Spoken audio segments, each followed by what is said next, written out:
So, first 1 ½ month అయితే నాకే symptoms లేవు. అలానే పడుకుందాము అంటే నిద్ర రాదు. ప్యాంట్రీకెళ్ళాలి అంటే భయమేసేదనమాట. గ్రీన్ కలర్ అనేది చూస్తే పడకపోయేది. సో, మొబైల్ స్క్రోల్ చేసినప్పుడు గూడా నాకు చానా కొద్దిగా పుల్లగా అయితే తినాలి అనిపిచ్చేది. Hello everyone. Welcome back to our channel Dolly vlogs. So, ఈ వీడియోలో ఏంటి అంటే ఫస్ట్ సెమిస్టర్‌లో నేను ఫేస్ చేసిన ప్రెగ్నెన్సీ సింప్టమ్స్ గురించి మనం ఇప్పుడు మాట్లాడుకుందాము. ఇది నా సెకండ్ ప్రెగ్నెన్సీ అనమాట. ఫస్ట్ ప్రెగ్నెన్సీకి, నా సెకండ్ ప్రెగ్నెన్సీకి నేను నోటీస్ చేసిన డిఫరెన్సెస్ కూడా నేను ఈ వీడియోలో అయితే మాట్లాడతాను. వీడియో స్కిప్ చేయకుండా లాస్ట్ వరకు అయితే చూడండి. నాకైతే ఫస్ట్ 1 ½ మంత్ వరకు నాకు ప్రెగ్నెన్సీ సింప్టమ్స్ అయితే ఏమీ లేవు.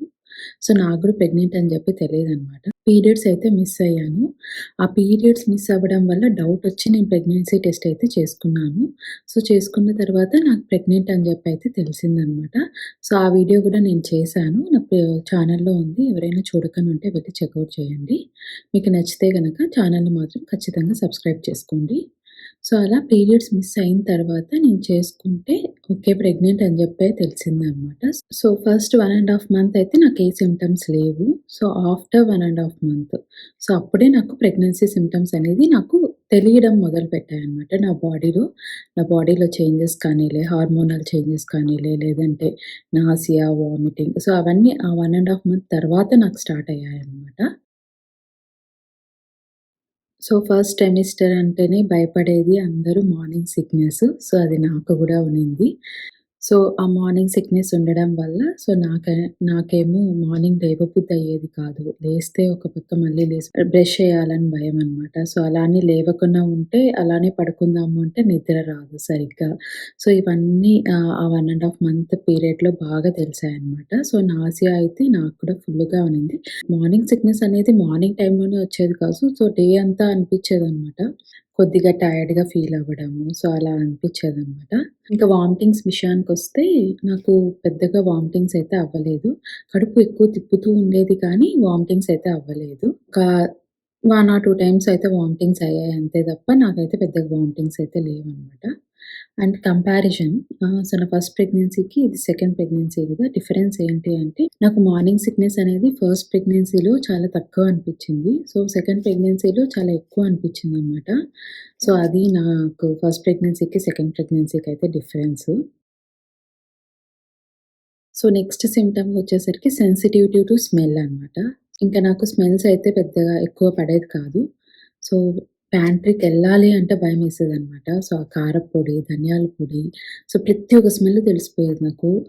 సో, అంతకుముందు నోస్ సరిగ్గా పనిచేస్తాందో నాకు అర్థం కావట్లేదు గానీ, ఇప్పుడు నోస్ సరిగ్గా పనిచేస్తుందో నాకు అర్థం కాలేదు గానీ, మొత్తం స్మెల్ అయితే చానా భయంకరంగా తెలిసేది నాకు. ప్రతి ఒక్క చిన్న స్మెల్ తెలిసిపోయేదనమాట. ఎస్పెషల్లీ ఆ టైంలో ఫస్ట్ సెమిస్టర్‌లో. దానివల్ల ఆ స్మెల్ వల్ల నాకు కడుపు తిప్పేదనమాట. సో, అందుకని ప్యాంట్రీకెళ్ళడమే మానేశాను. అండ్ ఇంకా ఆనియన్ స్మెల్ గూడా పట్టేది కాదనమాట. ఆనియన్ కట్ చేస్తే ఆ స్మెల్ గానీ, ఆనియన్ నేను కూరల్లో వేసే ఆ స్మెల్ గానీ అస్సలు పడేది గాదు. అండ్ ఉప్మా అలా మనం చేసినప్పుడు తాలింపేసుకుంటాం కదా! సో, ఆ తాలింపు స్మెల్ గూడా అస్సలు పడేది గాదు. నాకైతే వామిటింగ్ ఫీలింగ్ వచ్చేది. వామిట్ అయ్యేది కాదు గానీ, వామిట్ ఫీలింగ్ వచ్చేదనమాట. సో, అది పడేది కాదు. ఇంకా మనమైతే ఉప్మా చేయాలా అంటే వాటర్ ఉడికిచ్చి రవ్వ వేస్తాం కదా! బాయిలింగ్ స్మెల్ గూడా నాకు పెద్దగా తెలిసేది కాదనమాట. కడుపు తిప్పేసేది. అందుకని ఏదైనా గూడా గానీ ఏదైనా కూర చేస్తున్నారు అని జెప్తే నేను బెడ్‌రూమ్‌లోకెళ్ళి దాక్కొని ఉండేదాన్ననమాట. ఆ స్మెల్ నాకు రాకుండా ఉండేకి అని జెప్పి అసలు కిచెన్ దగ్గర, వండే దగ్గర అస్సలు ఉండకపోయేదాన్ని. ఆ స్మెల్స్‌కి బేసిక్‌గా భయపడి. సో, అలా ఉండేదనమాట. ఎస్పెషల్లీ ఈ స్మెల్స్ అంతా నాకు పడిందంతా ఆఫ్టర్ 1 ½ మంత్. ఫస్ట్ 1 ½ మంత్ నాకైతే సింప్టమ్స్ లేదు. ఆఫ్టర్ 1 ½ మంతే అనమాట నాకు సింప్టమ్స్ ఉండింది. సో, ఆ టైంలోనే ఎక్కువ ఈ స్మెల్స్ అయితే నాకు తెలిసాయనమాట. ఇంకా ఆ టైంలో వినయే కుక్ చేశాడనమాట. ఇంకా మాకు వేరే ఆప్షన్ లేదు. మేము యూఎస్‌లో ఉండడం వల్ల ఇంకా తనే కుక్ చేయాల్సి వచ్చింది. సో, ఇంకా ఆ time that was very stressful period. ఎందుకంటే హన్వి ఉన్నాడు. వినయ్‌కి ఒక పక్క వర్క్ ఉంది. అండ్ నేను ప్రెగ్నెంట్. నేను వండలేకపోతున్నాను. కిచెన్‌లోకి అస్సలు ఆ స్మెల్స్ అనేదే నాకు పడట్లేదనమాట. సో, ఎస్పెషల్లీ ఆ 3-4 వీక్స్ అయితే కొంచెం హెక్టిక్‌గా ఉన్నింది. సో, తనే కుక్ చేశాడు మాక్సిమము. సో, ఇంకా కంపేర్ చేస్తే ఫస్ట్ ప్రెగ్నెన్సీకి, సెకండ్ ప్రెగ్నెన్సీకి నేను స్మెల్స్ ఎలా ఫీల్ అయినాను అంటే కంపేర్ చేస్తే, ఫస్ట్ ప్రెగ్నెన్సీలో నాకు ఇంతగా అయితే స్మెల్స్ పడకపోవడం అలా లేదనమాట. కొంచెం బెటర్‌గానే ఉన్నింది. సెకండ్ ప్రెగ్నెన్సీలో అయితే కంపారిటివ్‌లీ ఫస్ట్ ప్రెగ్నెన్సీతో కంపేర్ చేసుకుంటే నాకు చాలా ఎక్కువునింది. సో, అదే అనమాట డిఫరెన్స్. నెక్స్ట్ వచ్చేసి సెన్సిటివిటీ టు కలర్ అనమాట. సో, నాకు ఆహ్, గ్రీన్ కలర్ అనేది చూస్తే పడకపోయేది. సో, ఎస్పెషల్లీ ఇక్కడ యూఎస్‌లో ఏమంటే ఆహ్, స్ప్రింగ్ టైమ్ అనమాట. సో, అంతే ఆకులు మొత్తం అంతా వస్తూ ఉంటాయి. సో, ఆకులొస్తూ ఉంటే ఆ కొమ్మలు చూసి ఆ గ్రీన్ కలర్ ఎక్కువ చూడడం వల్లనో ఏమో నాకు తెలీదు. సో, నాకైతే గ్రీన్ కలర్ అయితే పడకపోయేదనమాట. సో, గ్రీన్ కలర్ ఏ కలర్ చూసినా గూడా నాకు చాలా ఇరిటేషన్ వచ్చేది. లేదంటే అసలు పడకపోయేది. కడుపు తిప్పేసినట్లు అయ్యేది. అలా ఉండేదనమాట. ఇది ఎవరి దగ్గర నేను వినలేదు ఇలా ఫీల్ అవుతారు అని చెప్పి. బట్ నేనేమో ఫస్ట్ ప్రెగ్నెన్సీలో కూడా ఎక్స్‌పీరియన్స్ చేశాను. ఫస్ట్ ప్రెగ్నెన్సీలో ఏమంటే నాకు రెడ్ కలర్ పడకపోయేది. So, red colour red colour dress ఏసుకుంటున్నా, ఏదన్నా గానీ అలా వేసుకుంటున్నా గూడా అరిచేసేదాన్ని. "ఏసుకోవద్దు, నాకసలు పడలేదు కదా!" ఆ కలర్ చూస్తేనే ఆహ్, కోపం వచ్చేసేది. అరిచేసేదాన్ననమాట. సో, "ఎందుకేసుకున్నావు? ఏమి?" అని చెప్పి. సో, అలా ఇక్కడ సెకండ్ ప్రెగ్నెన్సీలో అయితే నాకు గ్రీన్ కలర్ పడకపోయేదనమాట. సో, ఇది నేనొక్కటే ఫేస్ చేసినానో అందరికీ ఉంటదో నాకు తెలీదు. బట్ నేనైతే ఈ 2 ప్రెగ్నెన్సీలోనూ ఫేస్ చేశాను. అక్కడ రెడ్ కలర్ ఫేస్ చేసినాను. ఇక్కడ గ్రీన్ కలర్ ఫేస్ చేశాను. సో, నెక్స్ట్ వచ్చేసి సెన్సిటివిటీ టు లైట్. సో, ఏంటంటే మొబైల్ యూజ్ చేస్తాం గదా! ఆ మొబైల్ యూజ్ చేస్తే ఆ లైట్ అనేది మన మీద పడతది కదా! సో, ఆ లైట్ గూడా చూడలేకపోయేదాన్ని. సో, అంత ఇదిగా ఉండేది నాకు ఆ పీరియడ్ ఎస్పెషల్లీ. ఆహ్, అండ్ మొబైల్ స్క్రోల్ చేస్తాం గదా! మొబైల్ స్క్రోల్ చేసినప్పుడు గూడా నాకు చానా కడుపు తిప్పినట్లు అట్లా ఉండేదనమాట. సో, ఆ పీరియడ్ నేను అస్సలు కంప్లీట్‌గా మొబైల్ అయితే అవాయిడ్ చేశాను. అసలు నేను మొబైల్ యూజ్ చేద్దాము అంటేనే నాకు జస్ట్ ఒక 2 సెకండ్స్ చూసినా గూడా నాకేదో కడుపు తిప్పినట్లు, ఏదో నాకు ఇదిగా ఉన్నట్లు అని చెప్పి అనిపిచ్చేదనమాట. సో, అందుకని నేను కంప్లీట్‌గా అయితే అవాయిడ్ చేశాను ఆ టైంలో. సో, ఇది కూడా నేను మాక్సిమం ఎవరి దగ్గర వినలేదు. బట్ నేనైతే ఎక్స్‌పీరియన్స్ చేశాననమాట. ఈచ్ ప్రెగ్నెన్సీ ఈస్ డిఫరెంట్ అంటారు కదా! సో, కాబట్టి మేబీ వాళ్ళకు ఉండకపోవచ్చు. కానీ నాకునింది. అండ్ ఇది మొబైల్ స్క్రోలింగ్, ఆ లైట్ పడకపోవడం అనేది నేను ఫస్ట్ ప్రెగ్నెన్సీలో అయితే ఎక్స్‌పీరియన్స్ చెయ్యలేదు కంపేర్ చేసుకుంటే. ఇది ఓన్లీ సెకండ్ ప్రెగ్నెన్సీలోనే ఎక్స్‌పీరియన్స్ చేశాననమాట. సో, నెక్స్ట్ వచ్చి ఫుడ్. ఫుడ్ విషయానికొస్తే ఆహ్, ఆ టైంలో ఎస్పెషల్లీ ఫస్ట్ 1 ½ మంత్ నాకు సింప్టమ్స్ లేవన్నాను గదా! అప్పుడు తిన్నాననమాట. సో, ఆఫ్టర్ 1 ½ మంత్ నాకు సింప్టమ్స్ అయితే ఎక్కువ ఎప్పుడైతే ఉన్నానో, సో, ఆ టైంలో నేను ఫుడ్ ఎక్కువ నాకెంత ఇష్టమైనవి పెట్టినా గూడా పాపం వినయ్ నేను తినలేకపోయేదాన్ని. కానీ తినాలి కదా! బాడీలో ఎనర్జీ ఉండాలి కాబట్టి కొద్ది కొద్దిగా కొంచెం గ్యాప్ తీసుకొని మల్టిపుల్ టైమ్స్ అయితే కొద్ది కొద్దిగా తినడానికైతే ట్రై చేసేదాన్ననమాట. ఎందుకంటే బాడీలో ఎనర్జీ లేకపోతే మళ్ళీ కష్టమైతది కదా! సో, అందుకని జెప్పి. ఎస్పెషల్లీ ఆ టైంలో ఏమనిపిచ్చేది అంటే కొద్దిగా పుల్లగా అయితే తినాలి అనిపిచ్చేది. సో, పుల్లగా అని జెప్పి పికిల్స్ తింటే అది ఇంకొక ప్రాబ్లమ్ అనమాట. కడుపంతా మంటేసి అలా ఉండేది. సో, పికిల్స్ అయితే అట్లా ఒట్టిగా తినలేము. కాబట్టి నేనేం జేసేదాన్ని అంటే సాంబారు అలా చేసినప్పుడు కొంచెంగా చింతపండు మనం చేసుకునే దానికంటే కొంచెం ఎక్కువ వేసుకొని కొంచెం పుల్లగా చేసుకునేదాన్ననమాట. ఆ పుల్లగా కొంచెం తిన్నప్పుడు కొంచెం నోటికి రుచిగా అనిపిచ్చేది. ఒకవేళ అది కూడా సరిపోకపోతే లైట్‌గా పికలేసుకునేదాన్ని సైడ్‌లో. సో, అలా అయితే తినడానికి ట్రై చేశాను. సో, అది నాకైతే వర్కౌట్ అయ్యింది. అండ్ పేర్లో ఉప్పు, కారం పేరంటే బేరికాయ అంటారు కదా! మనకు తెలుగులో. సో, దాంట్లో అనమాట ఉప్పు, కారం ఏసుకొని ఆ ఫ్రూట్ తినేదాన్ని. ఎస్పెషల్లీ ఆ టైంలో బాగా తిన్నా నేను. ఆ ఫ్రూట్ కూడా ఉప్పు, కారం ఏసి తినడం వల్ల అది కూడా నోటికి కడుపులోకి సగ్గిచ్చినట్లు ఎళ్ళేదనమాట. సో, బాగా మంచిగా అనిపిచ్చేది. సో, అది కూడా ఫస్ట్ 3 మంత్స్‌లోనే ఫుడ్ హెల్తీగా తినేయాలా, మనకు ప్రెగ్నెంట్ అని తెలిసిన వెంటనే తినేయాలా అని చెప్పి ఓవర్‌గా ఫుడ్ తినేసి మనకు పడకపోయినా గూడా నాసియా, వామిటింగ్ ఫీలింగ్స్‌లో మనం ఉండి ఫస్ట్ ట్రైమిస్టర్‌లో అలా తినడానికి అలా ట్రై చేయకండి. సో, నేనైతే నా కంఫర్ట్ ఫుడ్ అంతకుముందు నేను ప్రెగ్నెంట్ కాకముందు నేనేమైతే కంఫర్ట్ ఫుడ్ తినేదాన్నో అదే తినేదాన్ని. పెద్దగా నేను డైట్ అయితే ఏం చేంజ్ చేయలేదు. ఎందుకంటే ఆ టైంలో మనకేది బాడీకి పడతది అని చెప్పేది మనకు తెలుస్తది కదా! సో, కాబట్టి ఆ ఫుడ్ తీసుకోవడమే మంచిదనమాట.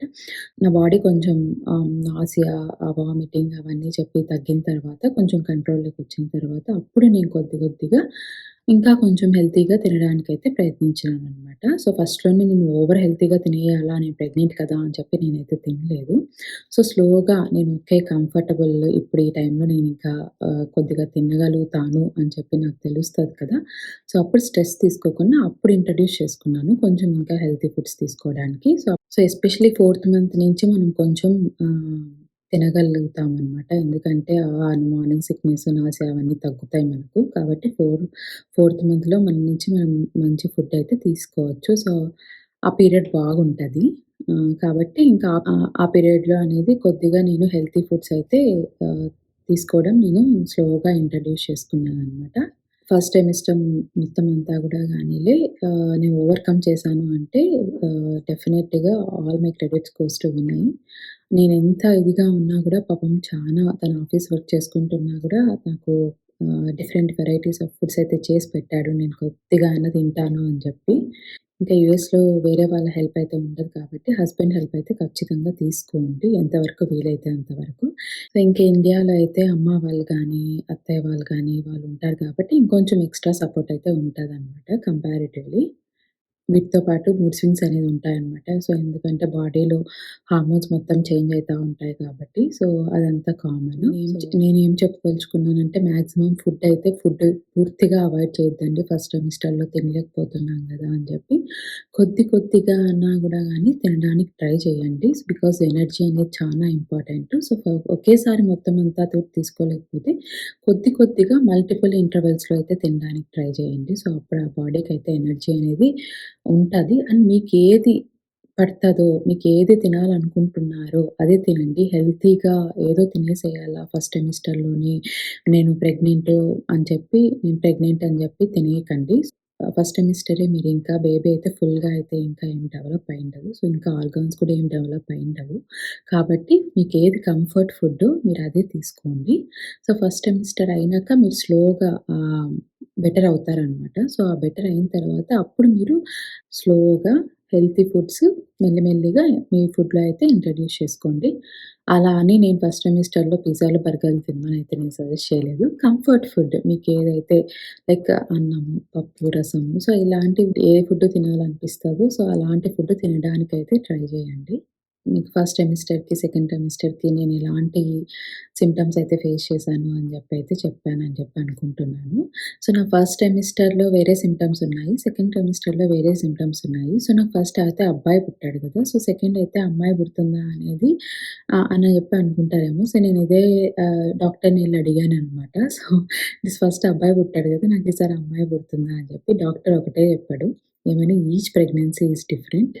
సో, మీకు అబ్బాయి ఇప్పుడు పుట్టినాడు గదా! అని ఈసారి అమ్మాయి పుడుతుందా అని చెప్పి ఏం లేదు. డాక్టర్ వాళ్ళ ఇంట్లో వాళ్ళ ఎగ్జాంపులే తీసుకొని మా ఆవిడకి కూడా అలానే ఉన్నింది. మా వైఫ్‌కి కూడా ఫస్ట్ ప్రెగ్నెన్సీ వేరేగా ఉన్నింది. సెకండ్ ప్రెగ్నెన్సీ కూడా వేరేగా ఉన్నింది. నాకు ఫస్ట్ అబ్బాయి. మళ్ళీ కూడా అబ్బాయే పుట్టినాడు.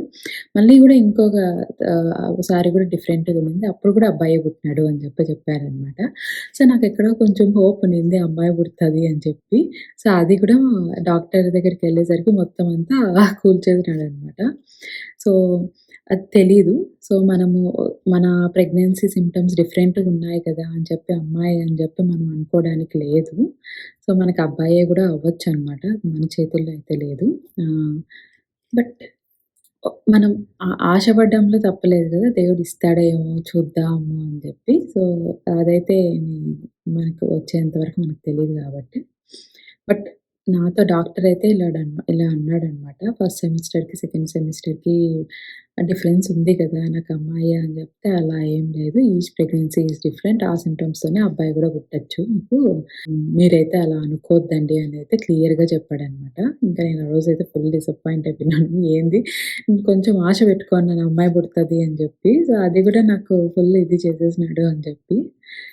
యాహ్! ఇదే అనమాట. That's it about this video. Hope ఈ వీడియో అయితే మీకు నచ్చింది అని జెప్పైతే అనుకుంటున్నాను. ఈ వీడియో గనుక మీకు నచ్చినట్లయితే don't forget to like, share and subscribe to our channel Dolly vlogs. I will see you in another vlog. Until then take care. Bye by.